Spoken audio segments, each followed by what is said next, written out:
Uma boa noite, meus amados irmãos e irmãs. Vamos abrir as nossas Bíblias aqui no livro de Apocalipse, capítulo 8. Vamos ler os versículos 10 a 13. Apocalipse, capítulo 8, versículos 10 a 13. O terceiro anjo tocou a trombeta, e caiu do céu uma grande estrela, ardendo como uma tocha, sobre a terça parte dos rios e sobre as fontes das águas. O nome da estrela é Absinto, e a terça parte das águas se converteu em absinto, e muitos homens morreram por causa dessas águas, porque se tornaram amargas. O quarto anjo tocou a trombeta, e foi ferida a terça parte do sol, e a terça parte da lua, e a terça parte das estrelas, para que se escurecesse a terça parte deles, e o dia não resplandecesse em sua terça parte, assim também a noite. Então olhei e ouvi um anjo dizendo em grande voz: ai, ai, ai dos moradores da terra, por causa dos toques restantes da trombeta, que os três anjos estão para tocar. Vamos orar. Amado Deus, querido Pai, em nome de Jesus, o teu Filho, nós estamos aqui por causa de Ti, por causa do Teu nome, por causa da Tua palavra.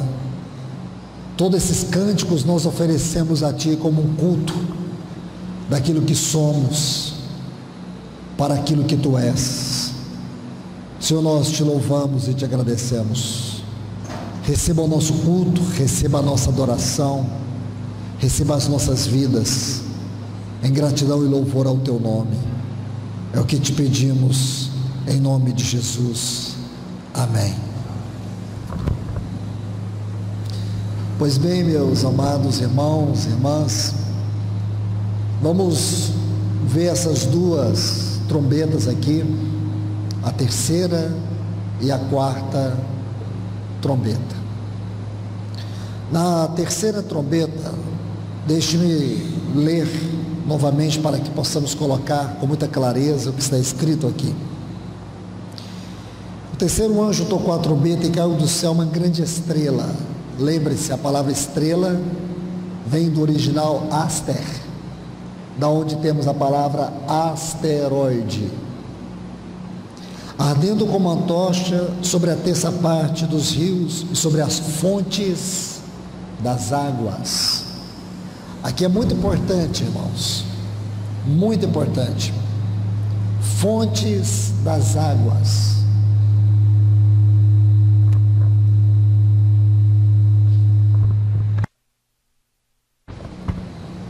Você sabe onde estão as maiores fontes das águas do mundo? Brasil. Nós temos dois aquíferos. Primeiro, o aquífero Guarani, que abrange o sul do país, pegando a Argentina também, toda aquela parte ali do sul, vindo até o estado de São Paulo. E ainda um outro aquífero, que em termos de volume ainda é maior do que o Guarani, que é o Alter do Chão. Possivelmente esta trombeta se cumpra no Brasil. Possivelmente. Eu tenho dito aos irmãos que não se prendam em algumas frases que encontramos no livro de Apocalipse, a não ser que você entenda que seja literal. Uma terça parte, essa frase, por exemplo, como ela é repetida em vários textos, em várias trombetas, o sentido dela é aplicar a intensidade e não a qualidade ou a quantidade. Significa aqui que o Senhor está querendo dar ênfase à intensidade, à gravidade dos fatos, dos acontecimentos. Então, amados irmãos e irmãs, é importante que nós venhamos prestar atenção nisso. Essa trombeta, ela deverá acontecer muito próximo de nós. Você pode imaginar as trombetas passadas, a primeira e a segunda, e agora some-se esta trombeta, como o mundo estará? É importante você ver isso. Eu tenho exortado desde o primeiro dia sobre aquilo que conhecemos como Apocalipse sinópticos, o capítulo 24 de Mateus. Quando você estuda o capítulo 24, o capítulo 13 de Marcos, e quando você estuda o capítulo 21 de Lucas, você vai se deparar com uma exposição do nosso Senhor Jesus. São suas palavras, onde ele vai falar desses dias finais, onde ele fala de angústia. Em Mateus 24 é mais abrangente, porque se você ler Mateus 24, nosso Senhor diz assim: não passará esta geração sem que estas coisas aconteçam. Felizmente essa porção de Mateus 24 foi mal traduzido. O sentido correto é: ao iniciar esta geração, essas coisas começarão a acontecer. E nós sabemos que aquelas profecias que Jesus proferiu em Mateus 24, elas começam a acontecer a partir do ano 70, com a invasão de Jerusalém, a dispersão dos judeus. Muito daquilo que nosso Senhor falou está relacionado com aquela profecia que se cumpriu a partir do ano 70. Depois nós temos um período conhecido como diáspora. Aí depois você vai perceber que o nosso Senhor, ele proferiu uma parábola sobre Israel. Ele disse: olhai para a figueira, quando vede os seus ramos florescer, sabei que está próxima a colheita. Outro ponto que nós precisamos notar ali em Mateus capítulo 24, é quando o Senhor Jesus, ele diz assim: o dia e a hora, ninguém sabe, somente o Pai. Aí depois ele diz: como foram os dias de Noé, assim será também a vinda do Filho do Homem. Preste atenção, ele disse o dia e a hora ninguém sabe, mas ele diz depois, como foram os dias de Noé. Então nós temos o dia e a hora, e temos depois os dias de Noé. Nosso Senhor, ele nos deixou uma chave muito importante, e nós precisamos atentar para isso, irmãos. Realmente o dia exato, nenhum de nós sabemos, a Bíblia não revela, mas a Bíblia revela os dias. Talvez este seja um assunto para abordarmos quando estivermos estudando a sétima trombeta. Mas o que eu quero lhes mostrar é que, dos 31.124 versículos que tem a Bíblia, 8.117 são textos proféticos. Escute isso mais uma vez. A Bíblia tem 31.124 versículos. Desses 31.124, 8.117 são versículos que tratam de profecias. Nós podemos dizer que 27% da palavra de Deus corresponde à profecia. Imagine isso. Quase 30% da Bíblia é profecia. Quando você trata as profecias concernentes à primeira e à segunda vinda do Senhor Jesus, você divide da seguinte forma: existem 600 eventos proféticos relatando a primeira e a segunda vinda do nosso Senhor. Todos os textos relatando a primeira vinda do Senhor, nós sabemos, se cumpriram. E quando se trata do segundo advento, da volta do nosso Senhor, faltam aproximadamente 20 profecias, somente 20 profecias. Eu quero dizer que 97% de todas as profecias bíblicas já se cumpriram. 97%. Só falta 3% de todas as profecias.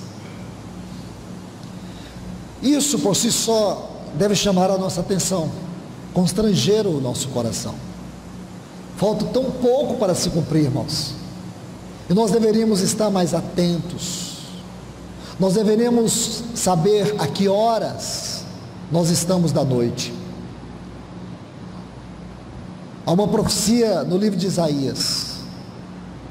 Isaías, no capítulo 21, diz assim: encargo de Dumá, gritam-me de Seir, guarda, a que horas estamos da noite?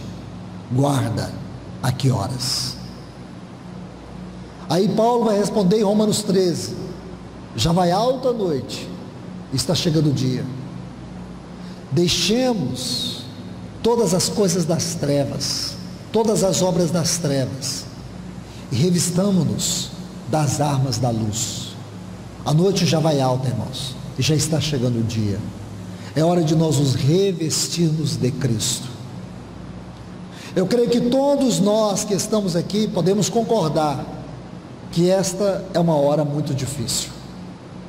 Do ponto de vista moral, do ponto de vista social, do ponto de vista político, do ponto de vista econômico, do ponto de vista social e espiritual, esta é uma hora muito difícil. Profeticamente falando, os textos que se encaixam perfeitamente nesta hora, nós podemos encontrar, e eu gostaria que vocês abrissem aqui, por favor, vem comigo aqui em 2 Timóteo capítulo 3. Observe esses textos. Meus irmãos e irmãs, procure discernir pelo Espírito Santo a clareza desses textos com a hora que nós estamos vivendo. Veja se não é exatamente o que nós estamos vivendo.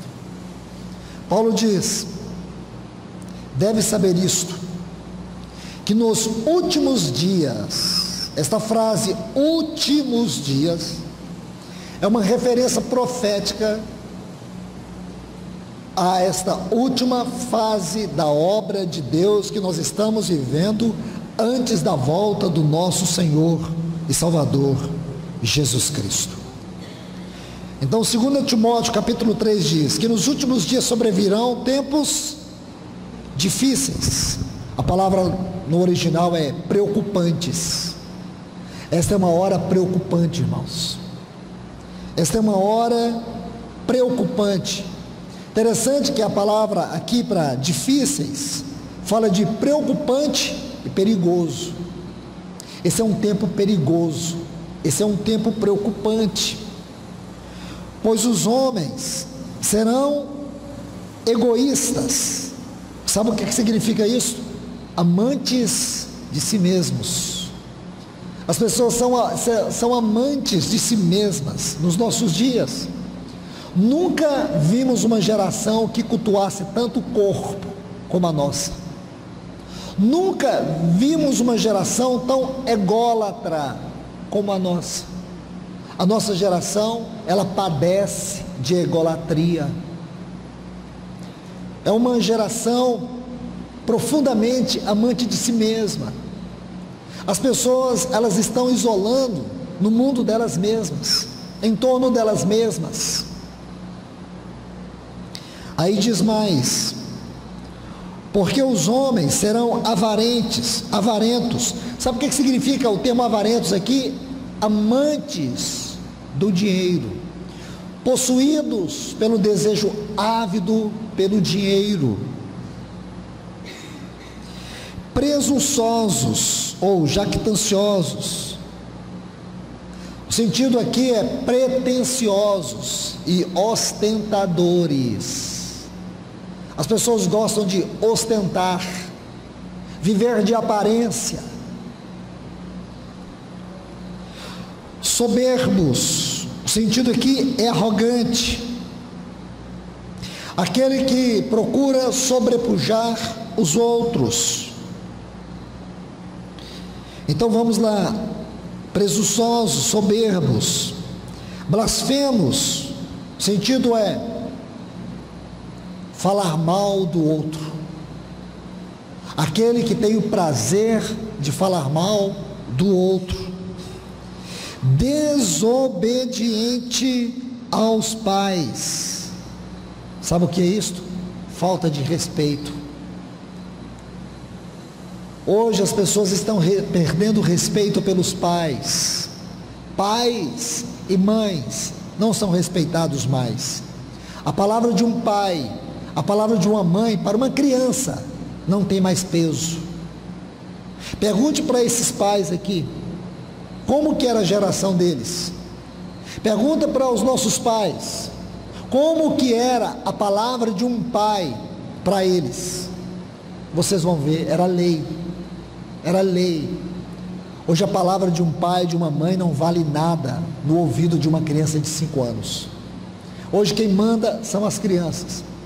As crianças que determinam se os pais sentam, a que horas que dorme, o que come em casa, o que assiste, o que faz, o que vê, são as crianças. As crianças é que determinam a lei das nossas casas. Olha o que esse texto diz aqui, irmãos: desobediente aos pais. O sentido é justamente isso aqui: falta de respeito, falta de temor à autoridade dos pais. Nunca vimos uma geração onde os pais não são respeitados mais, onde as mães não são respeitadas mais. É a criança que determina a roupa que veste, é a criança que determina a marca do seu smartphone, não são os pais. Que tragédia, irmãos. Eu digo para vocês, naturalmente falando, não é espiritualmente não, naturalmente, se o nosso Senhor não vier na nossa geração, a próxima geração se autodestruirá. Será uma verdadeira anarquia, porque nós já estamos vivendo isso, irmãos. A próxima geração se autodestruirá. Mas uma coisa nós podemos ter certeza: o Deus, o nosso Pai querido, que está sentado no trono, Ele nos deu a sua palavra, e nós temos esta palavra, e tudo que esta palavra tem dito, tem se cumprido, e tudo aquilo que ainda não se cumpriu, se cumprirá, porque Deus vela pela sua palavra. Desobediente aos pais. Aí depois diz, ingratos. Está vendo aí, ingratos? O sentido é desprezível. As pessoas serão desprezíveis, sem qualificação. Se olhar para uma pessoa, para uma geração e dizer assim: meu Deus, o que é isso? É como se você olhar o jornal e ver a atitude das pessoas e dizer assim: meu Deus, como é que eu posso descrever o ato, essas atitudes, esses comportamentos? Vamos mais ainda: ímpios, desobediente aos pais, ingratos, ímpios. Qual é o sentido aqui? Sem afeição natural. As pessoas estão se desconfigurando na sua aparência, sem afeto natural, sem amor. As pessoas estão perdendo o afeto, estão perdendo o amor. Vou lendo mais rápido. Irreconciliáveis, o sentido é profano. Caluniadores, o sentido aqui é difamador. Intemperantes, descontrolados, sem controle. Cruéis, pessoas extremamente maldosos, aborrecedores do bem, pessoas que não têm prazer de guardar a lei. Agora, olha o que é assustador, é Paulo dizer assim: essas pessoas têm aparência de piedosos, no entanto nega a eficácia. Meus irmãos, nós podemos ver que estamos vivendo esse tempo. é justamente o que Paulo está dizendo, os dias que nós estamos vivendo. Dias de extrema impiedade e corrupção. Eu creio que todos nós que estamos aqui concordamos em uma única voz, que esses textos descrevem a nossa realidade espiritual como povo de Deus, como também podemos dizer que tudo isso descreve o mundo. Hoje nós vemos pessoas como esses textos, vemos pessoas também que têm forma de piedade, mas negam a eficácia. Aqui está uma descrição tão clara dos dias que estamos vivendo, mas o Senhor vem julgar essa terra, Ele vai julgar a nossa nação. Eu sei, irmãos, que muitos de nós aqui não gostaríamos que isso acontecesse. Nós estamos até batalhando, esforçando para que o Brasil nunca seja julgado. Eu já vi muitos pastores vir em rede nacional e conclamar um jejum pelo Brasil. Tolice, tolice. Eu já vi muitos pastores vir a público e dizer: irmãos, vamos orar pela nossa nação, ore o tanto que vocês quiserem, Deus não vai ouvir. Por quê, irmãos? A igreja da Venezuela é mais fraca do que a igreja do Brasil? O Brasil é melhor do que a Venezuela? Do que Cuba? Como eu disse ontem para vocês, eu estive já servindo a Deus em um país socialista. Eu sei o que é um regime socialista. Eu sei o que é os irmãos viverem num país socialista. Então não me venha com essa história que o Brasil é melhor do que Cuba. Moralmente não é, é pior. É muito pior. E digo mais para vocês, os cristãos em Cuba são mais verdadeiros do que nós aqui.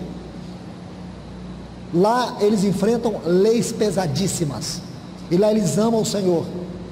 Se você pregar o evangelho em Cuba, se você pregar 1 hora, tome cuidado, porque eles vão gastar mais 3 horas, 4 horas, te fazendo pergunta de tudo que você pregou. E quando você for sair, eles falam assim: irmão, pelo amor de Deus, não pare de pregar, fala para nós mais.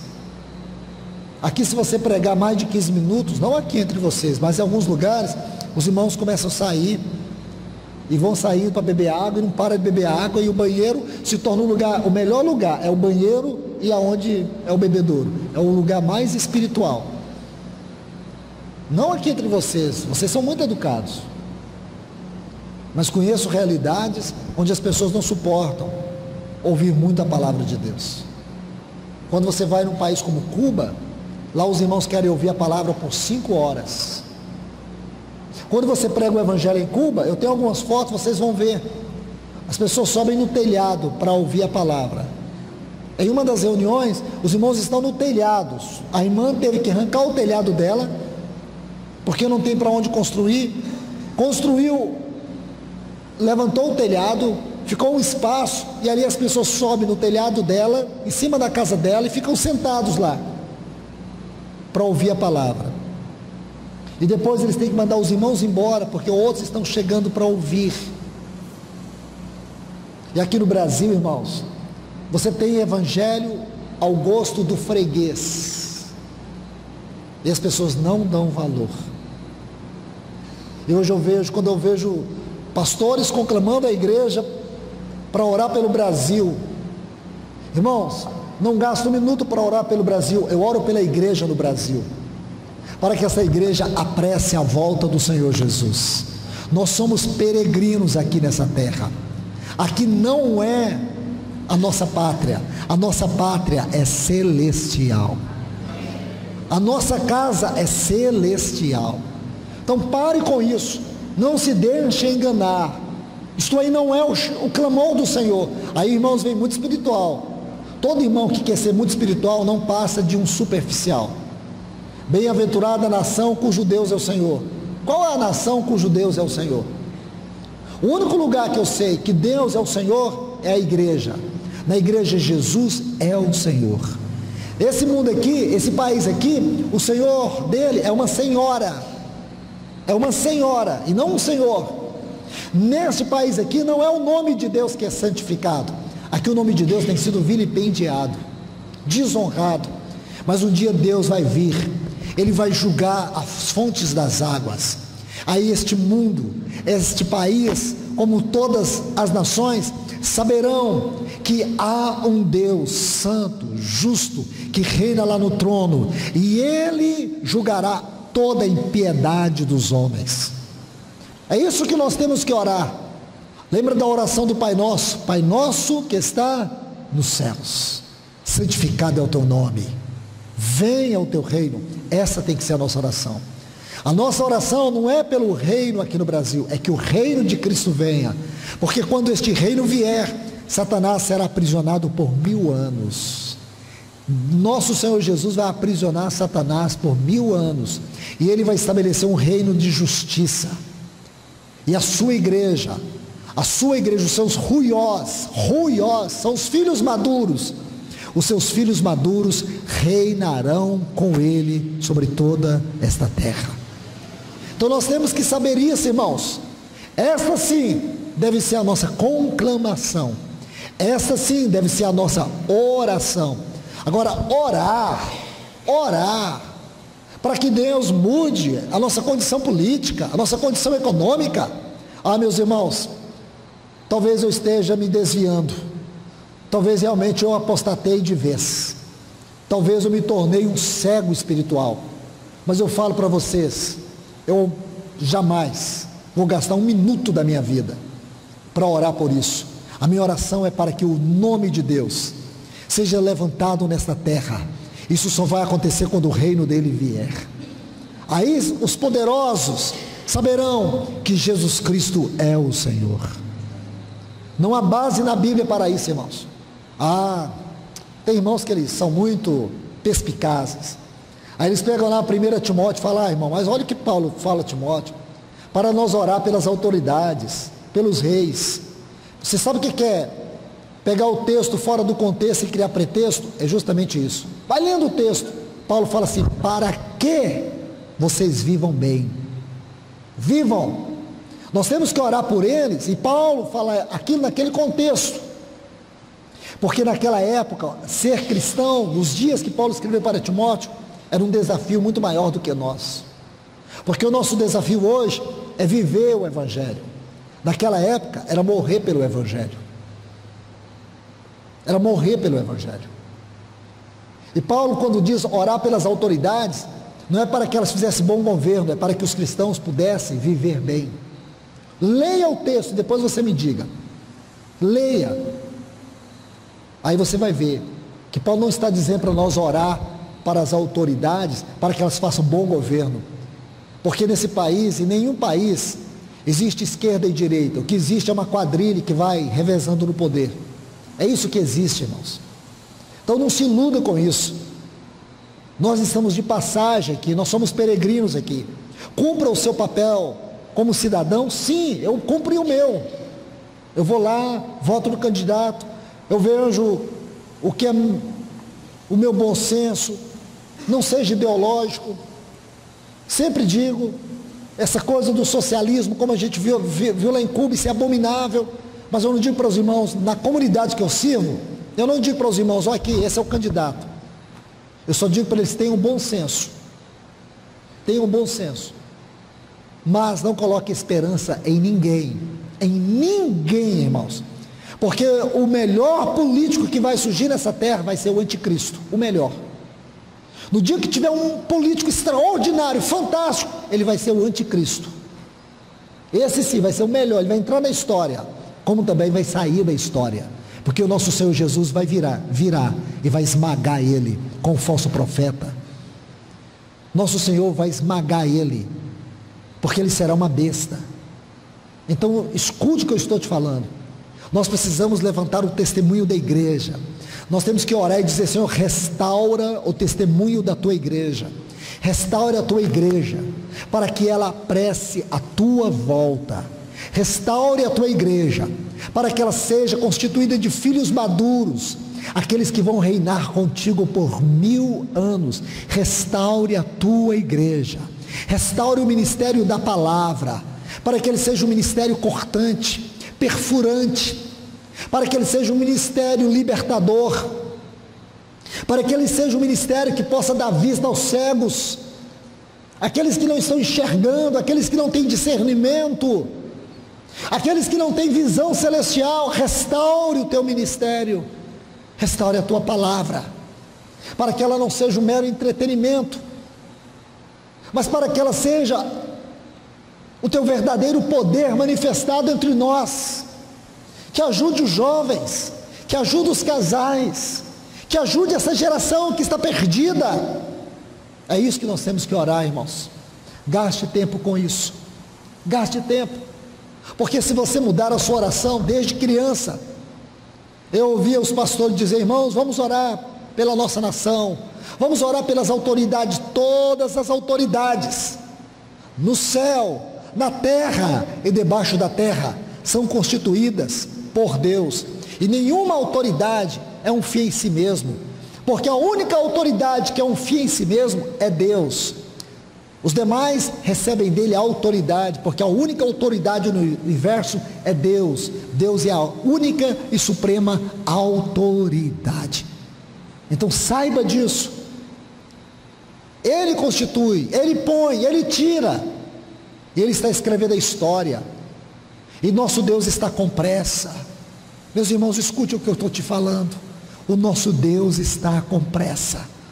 Pode parecer para você que Ele está caminhando devagar, Ele não está devagar, e se Ele tiver, saiba, Ele tem pressa, Ele não está tardando, tudo está no controle, tudo está no seu tempo. Talvez nós é que estejamos atrasados, talvez nós é que estejamos atrasados. Então que o Senhor nos ajude, irmãos, que o Senhor desperte o nosso coração nesta hora, que o Senhor desperte cada homem, cada mulher neste lugar, que o Senhor abra os seus olhos de uma maneira surpreendente, a ponto de você ler a palavra e ela saltar diante dos seus olhos, de maneira que você vai ler a palavra e ela vai avivar o teu coração, de maneira que você vai ler a palavra e ela será uma espada na tua boca. É isso que você precisa, é isso que eu preciso, é isso que todos nós precisamos, de uma obra libertadora de Deus neste exato momento que estamos vivendo, porque do contrário, irmãos, nós não teremos outra saída, nós não teremos outro caminho. Vamos aqui para mais uma trombeta, para que nós ganhemos tempo. Veja esta quarta trombeta, por favor, quarta trombeta. A partir do versículo 12, diz assim: o quarto anjo tocou a trombeta e foi ferida a terça parte do sol, e a terça parte da lua e a terça parte das estrelas, para que se escurecesse.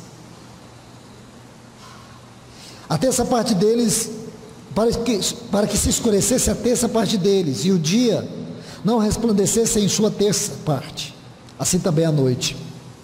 Então olhei e ouvi um anjo voar pelo meio do céu, dizendo em grande voz: ai, ai, ai. Por que ai, ai, ai? Porque esses três ais são as três últimas trombetas. A quinta, a sexta e a sétima, são os três ais. Os três ais são as três últimas trombetas. Deixa eu colocar um ponto aqui. Se você observar o versículo 11 deste capítulo 8, quando fala que aquele meteorito vai cair sobre essa grande estrela, possivelmente meteorito ou um asteroide, vai cair nas fontes das águas. Eu quero só que você observe essa frase, a última frase do versículo 11. Diz assim, que as águas se tornaram amargas. Amargas. Quando você estuda esta palavra amargas no original, dá a ideia de uma profunda angústia. Profunda angústia. Isto tudo vai preparar o cenário para a quarta e para a quinta trombeta. Angústia. Existe um detalhe aqui, irmãos, porque nessa quarta trombeta, eu quero que você observe isto. Nós vemos que a quarta trombeta vai haver uma grande trevas sobre toda a terra. Observe isso. Foi ferida a terça parte do sol e a terça parte da lua. O que eu quero te mostrar e aqui é muito importante a gente observar isso, que Êxodo capítulo 10, nós vamos encontrar a interpretação aqui em Êxodo capítulo 10. Vamos ver esta trombeta, a interpretação dela está aqui. Êxodo capítulo 10, versículos 21 a 23. É a 9ª praga no Egito. Então disse o Senhor a Moisés: estende a mão para o céu, para que haja trevas sobre a terra do Egito, trevas que se possam apalpar. Estendeu, pois, Moisés a mão para o céu, e houve trevas espessas em toda a terra do Egito por 3 dias. Não se viram uns aos outros, e ninguém levantou do seu lugar por 3 dias. Mas para os filhos de Israel havia luz nas suas habitações. Olha que coisa linda, irmãos. Amados em Cristo Jesus, agarra com força estes textos. E por quê? Porque se você quer interpretar esta 4ª trombeta, você precisa desses textos aqui. Como temos visto nas outras trombetas, aquilo que aconteceu no Egito também acontecerá nesses últimos tempos. O povo de Israel estava saindo do Egito. Faraó é uma figura das potestades que hoje trabalham com todas as suas forças para impedir que nós, nossos filhos, nossos cônjuges possam sair deste mundo. Você lembra que Faraó propôs para Moisés que todos os homens pudessem ir, mas as mulheres e as crianças iriam ficar? Se você observar, irmãos, é justamente esta guerra que nós estamos travando, uma guerra da família. Hoje o feminismo tem entrado no meio das irmãs. Minhas irmãs queridas, me perdoem, eu não estou falando de vocês, não é culpa de vocês, mas eu gostaria que as irmãs, depois eu vou falar com os homens, mas eu gostaria que as irmãs refletissem comigo. Vocês já perceberam, mulheres, como existe um trabalho satânico operando no meio das mulheres para desconstruir o papel do homem na família? Eu não sei se você vai concordar comigo, mas muitas mulheres, o marido dela se reduz ao tamanho de um aparelho desse tamanho, chamado controle remoto, e o único espaço geográfico que ele ocupa no universo é o sofá. Ele só fica ali. Ele só fica ali, ele chega em casa, ele vai para o sofá. Quem educa é as mulheres. Quem troca a lâmpada é as mulheres. Eu estou exagerando, mas é só para as irmãs refletirem comigo. Vocês já perceberam, irmãos? Talvez não seja aqui, mas me aconteceu isso lá em Cianorte. Eu estava com o filho do Ricardo. Fui comprar uma calça, porque Cianorte é uma cidade que tem muitas confecções. Eu queria comprar uma calça. Aí vem a primeira, vem a segunda, vem a quinta, vem a 10ª. Eu virei e falei assim: meu amigo, por favor, eu quero uma calça igual essa aqui, ó, de homem. Você tem calça de homem? Eu falei: não, mas todas essas calças de homem. As calças tudo apertadinha. Eu falei: eu sou de Goiânia, mas eu não sou cantor sertanejo. Por favor, uma calça larga, senhor, larga. Tem alguma? Porque não dá. Então não tem. Sabe o que é isso, irmãos? Isso faz parte de uma desconstrução maligna do homem. Os homens estão mais, com todo respeito, isso é pesquisa, os homens estão mais afeminados, não homossexuais, tem nada a ver, por favor, afeminados. Existe um trabalho satânico que esses papas da moda que ditam o que nós devemos vestir. E aí os homens vão ficando mais desconstruídos na sua posição, na sua aparência. Não é aqui os irmãos são maravilhosos. Irmãos, as pessoas, elas estão perdendo a noção. Eu estava numa cidade, não vou dizer aonde, e fui fazer uma ilustração da Bíblia, uma ilustração simples, irmãos. Estava falando sobre Efésios 4:1, sobre aquela palavra digno, andeis do modo digno. Peguei essa palavra no original grego, fala de combinação. Combinação. É a combinação de uma roupa com a outra, de coisas. Aí eu disse assim, imagina um irmão vestindo uma camisa roxa com uma calça alaranjada. Você acredita que o irmão levantou e falou, ele estava vestido? Eu falei, exatamente. Aí, fiquei sem jeito, fiquei perdido, falei, meu Deus, o que eu faço aqui? E os irmãos, todos acharam muita graça, e eu fiquei, o que eu fui fazer, Senhor? Mas, depois da reunião, o irmão veio conversar comigo. Ele mexe com um blog, tendência. Aí ele foi me explicar, o corte do cabelo dele é uma tendência. Eu falei, é mesmo, isso é uma tendência, isso vende. Você coloca no YouTube, irmão, amanhã está todo mundo consumindo. A minha camisa, isso aqui combina, irmão, o sapato.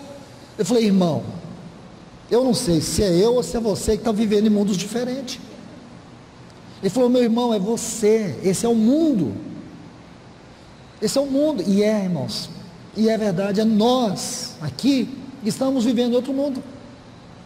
Porque a tendência geral é essa, é um espírito maligno que está desconstruindo o homem na sociedade.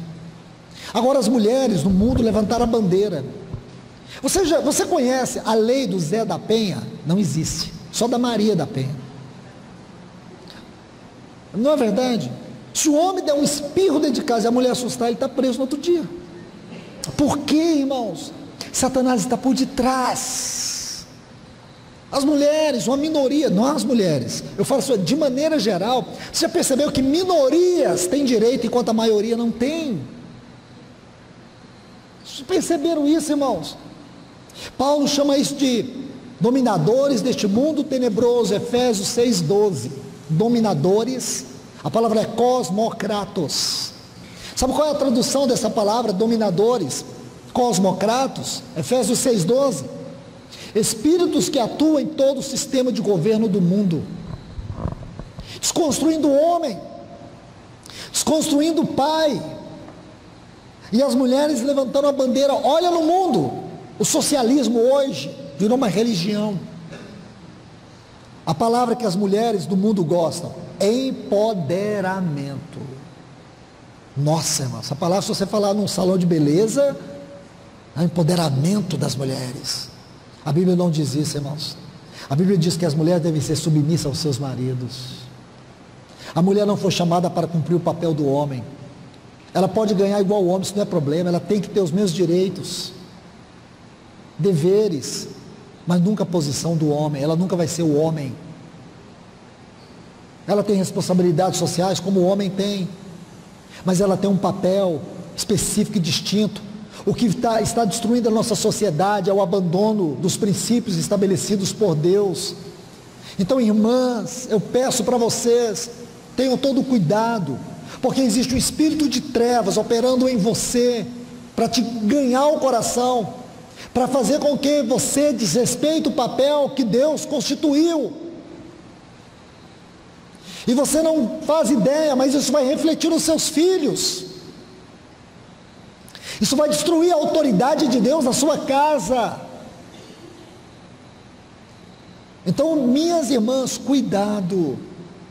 Volte o seu coração, a sua mente para a palavra de Deus. E agora eu digo aos homens, meu irmão, você precisa refletir o seu papel na sua casa.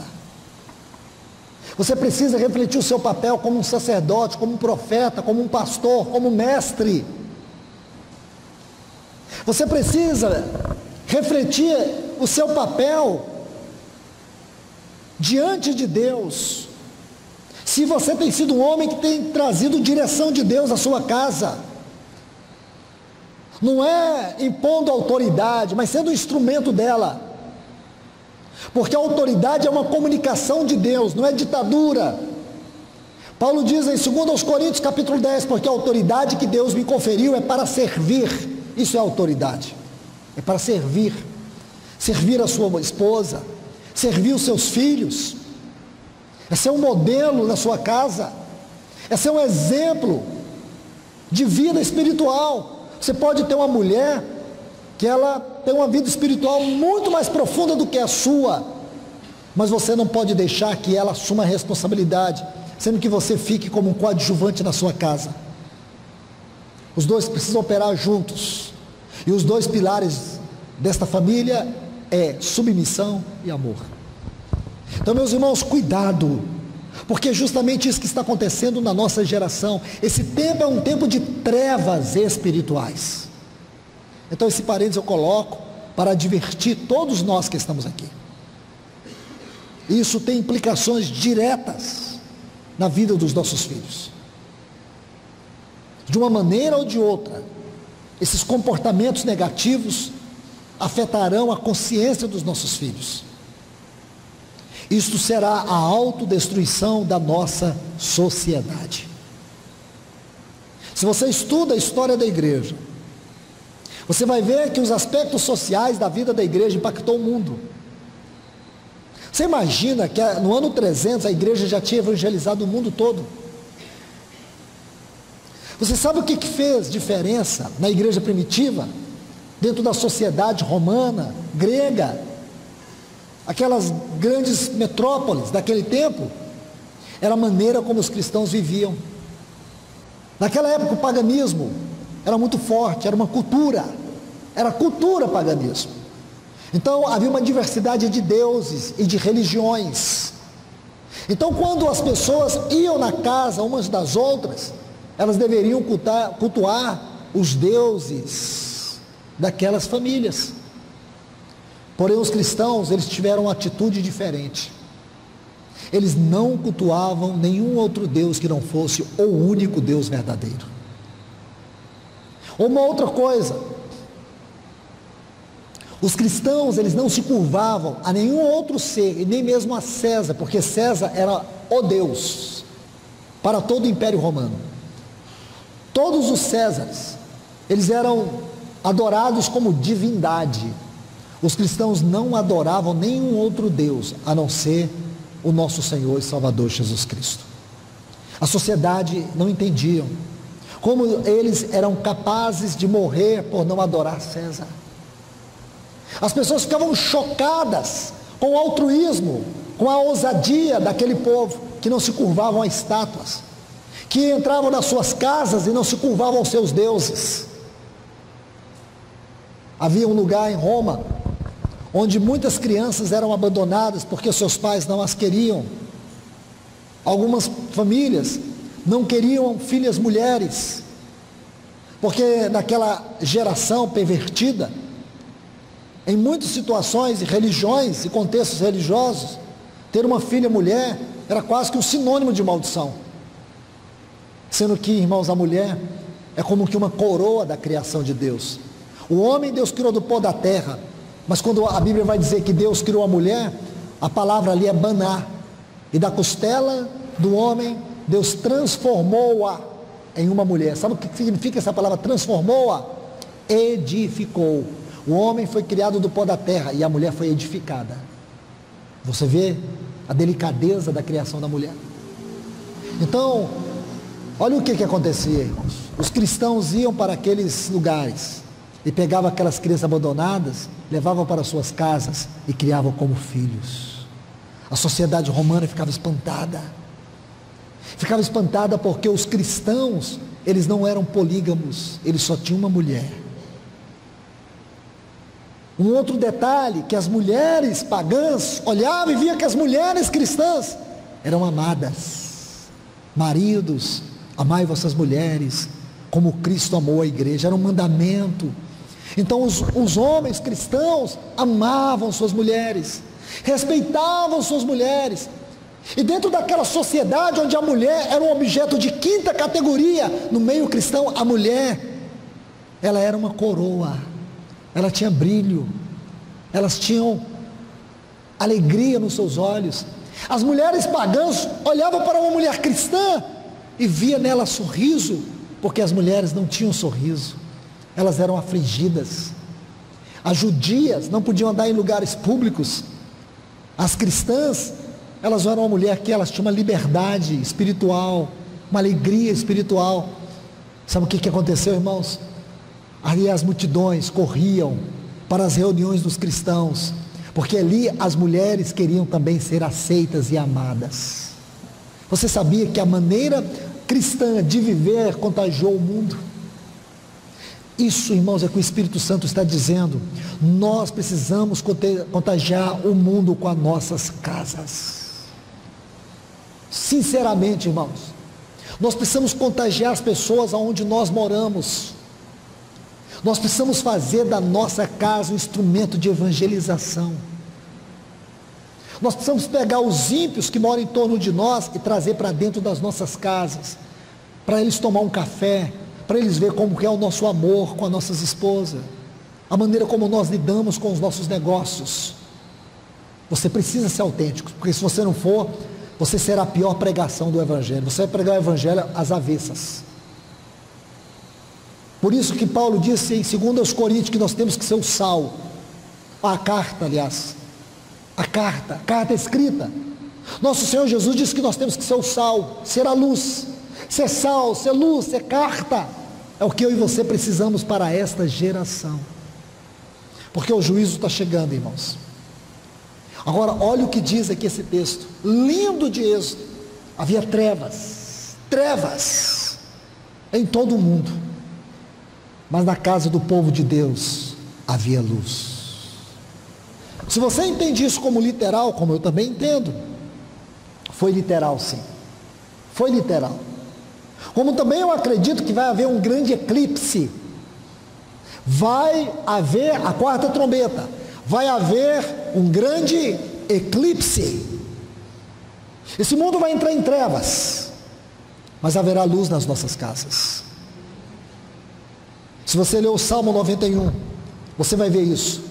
Observe bem, Salmo 91, vem aqui comigo. Deixe-me colocar os textos para vocês.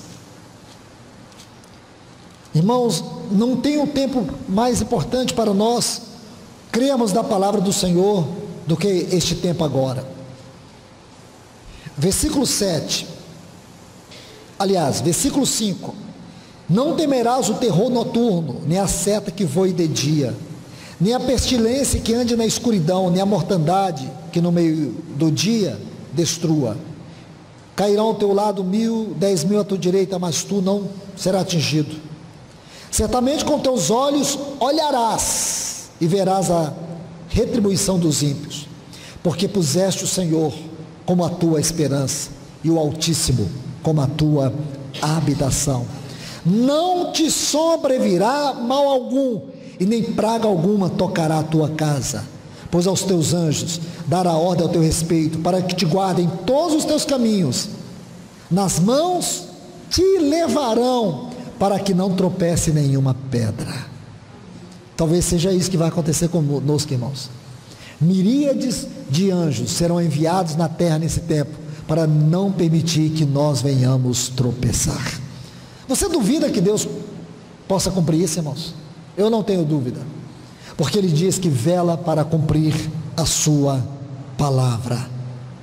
Sobre o leão e a áspide pisarás o filhote do leão e a serpente, porquanto em mim puseste seu amor, eu também o livrarei, o colocarei no alto, pois conheceu o meu nome.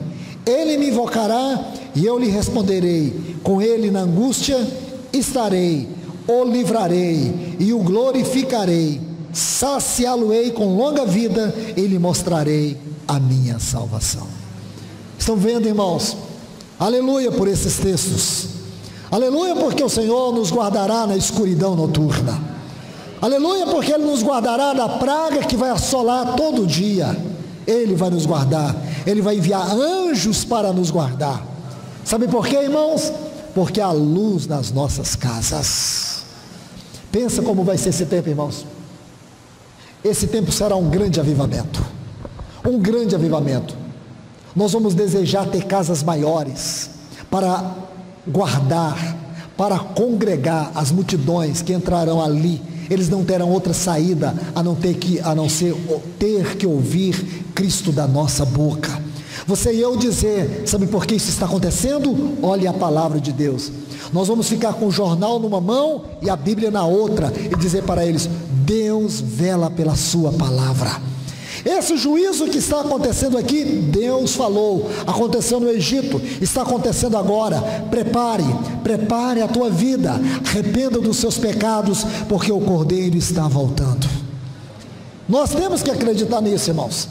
Nós temos que colocar o nosso coração na palavra de Deus, porque se isso não for fato, isso não for verdade, então o que nós estamos lendo? Deixe-me colocar mais um texto aqui para a nossa meditação. Joel, capítulo 2, livro do profeta Joel, outro livro que trata muito sobre essa quarta trombeta. Joel capítulo 2, por favor.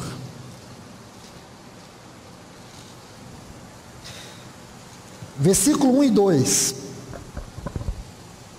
Tocai a trombeta em Sião, e dai o alarme em meu santo monte, Monte Sião. Meu santo monte é o Monte Sião. Lembra o que eu disse sobre o Monte Sião? Monte Sião é o pensamento mais elevado que Deus tem acerca do seu povo. Monte Sião revela o anelo mais profundo que Cristo tem pela sua igreja. Sempre, irmãos, que vocês se depararem com o Monte Sião, você precisa entender que tipologicamente é uma figura da igreja gloriosa. Revela o pensamento mais elevado que Deus tem acerca do seu povo, Monte Sião. Ele diz assim: tocai trombeta em Sião, e dai o alarme em meu santo monte. Tremam todos os moradores da terra, porque vem o dia do Senhor. Ontem à noite eu falei sobre o que é o dia do Senhor, porque está próximo. Agora observe: dia de trevas, quarta trombeta, e escuridão, dia nublado e denso negrume, como sobre os montes estender-se a alva. Assim virá, olhe bem, olhe que coisa linda, irmãos, nesse tempo de trevas, nesse tempo de densas trevas, virá um povo numeroso e forte, semelhante a ele não houve jamais, nem depois dele haverá por anos, em muita geração. Haverá um povo forte aqui, nunca houve e nunca haverá.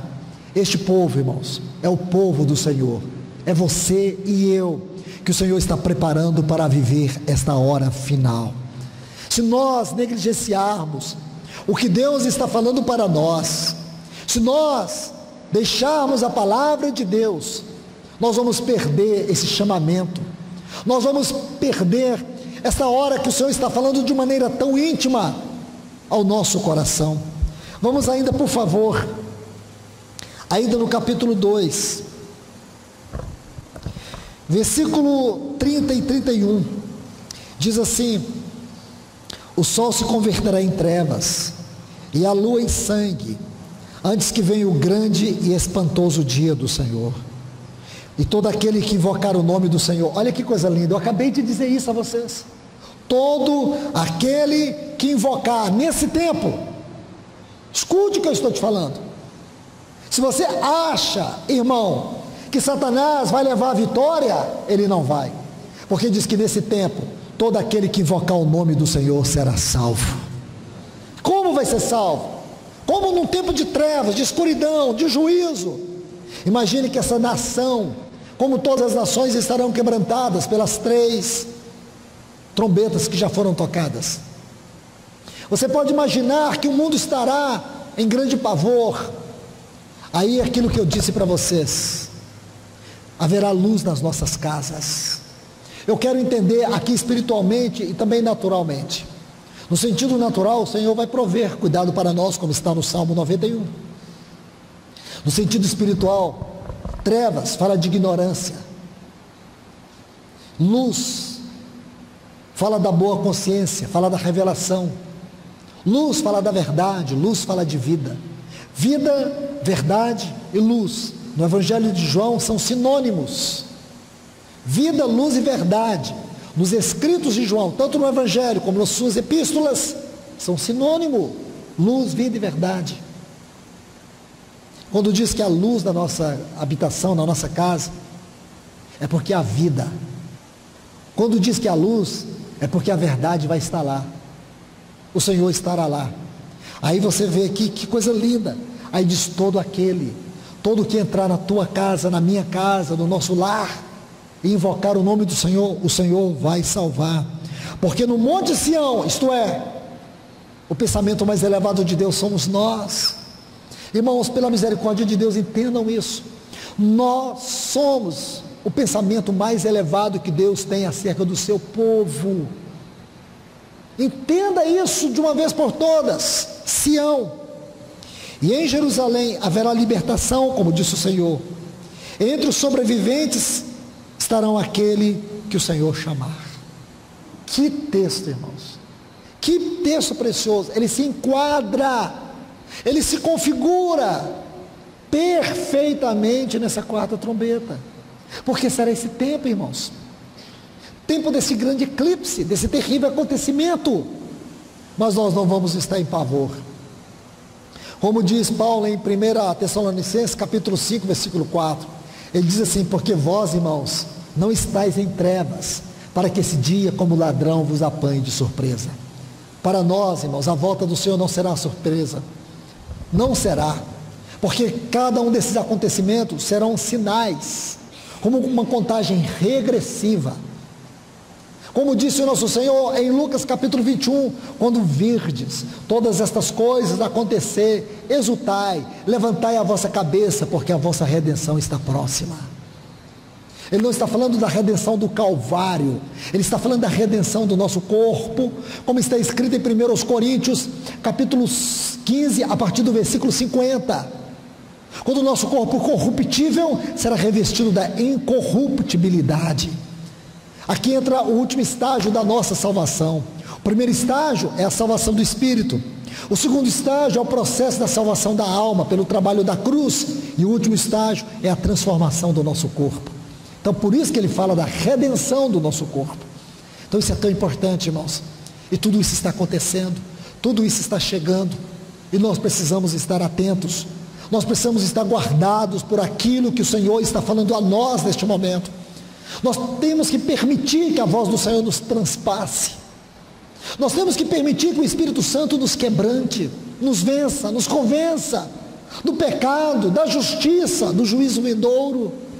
Nós necessitamos, irmãos, porque se nós continuarmos indiferentes, se nós continuarmos na nossa própria soberba e apostasia, nós não veremos o dia do Senhor.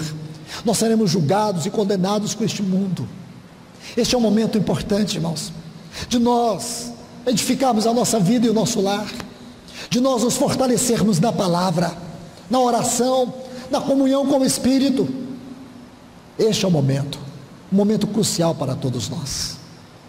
Então, amados, que Deus vos abençoe com esta palavra, que o Senhor possa, de uma maneira poderosa, se revelar mais e mais a nós, que Ele venha falar com todos vocês, que Ele possa nos alcançar mais uma vez. Vamos orar. Pai nosso, querido Deus, nós te louvamos, Senhor, pela Tua palavra, te agradecemos mais uma vez, porque sabemos que a Tua palavra é a verdade, ela não contém a verdade, ela é a verdade. Essa palavra não tem mistura, não tem incertezas. E obrigado porque o Teu Espírito tem interpretado ela ao nosso coração nesses dias. Entendendo, Senhor, essas trombetas que virão, que ocorrerão. E como o Senhor está chamando cada um de nós nesta hora. Continue falando à Tua igreja neste lugar, Senhor. Continue se revelando a nós. Senhor, guarde-nos de toda forma de distração. Não permita que a nossa mente ansiosa se perca, Senhor, da Tua palavra. Ajuda-nos, Espírito Santo de Deus. Ajuda a Tua igreja aqui neste lugar. Ajude cada homem, cada mulher nesta hora. Eu te imploro no nome de Jesus. Vem nos ajudar. para que a tua palavra seja vida no nosso coração. Nós estamos precisando tanto, Senhor, porque não queremos que naquele dia tudo isso seja uma surpresa para nós, mas que hoje, Senhor, tu estejas ganhando o nosso coração de tal maneira, para que haja aprofundamento espiritual, para que nós venhamos ter uma vida celestial, mesmo com os pés nessa terra.